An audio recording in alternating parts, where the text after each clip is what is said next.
Maladie à coronavirus, qu'on appelle aussi la COVID-19.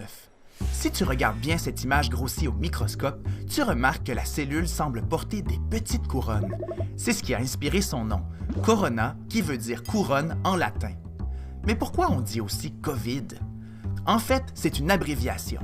Co pour corona, vi pour virus et D pour disease, qui veut dire maladie en anglais.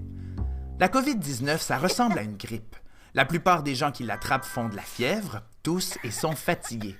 Les médecins nous disent que les enfants qui ont le coronavirus ne sont pas très malades. Mais t'as sans doute entendu parler de gens qui en sont morts, et ça doit t'inquiéter un peu, hein?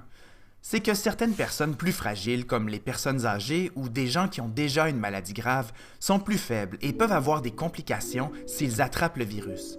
Alors il est malheureusement vrai que des gens peuvent en mourir. Mais il s'agit d'exceptions.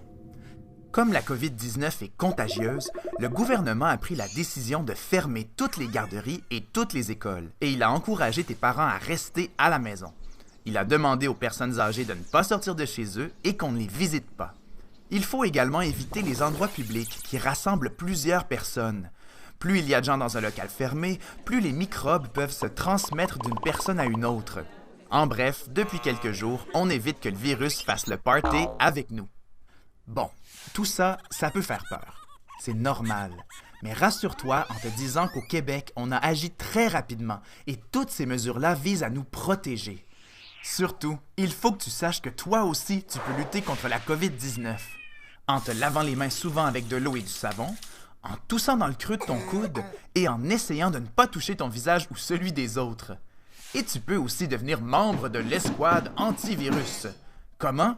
En lavant les poignées de porte et d'armoire chaque jour chez toi, en fabriquant un jeu de conséquences qu'on donne à ceux qu'on surprend à tousser ailleurs que dans leur coude, ou en encourageant ta famille à se laver les mains fréquemment. Et surtout, n'oublie pas que ton boulot à toi, ce n'est pas de t'inquiéter. Il y a plein de gens qui sont là pour nous aider, nous protéger et nous guérir si on attrape le virus.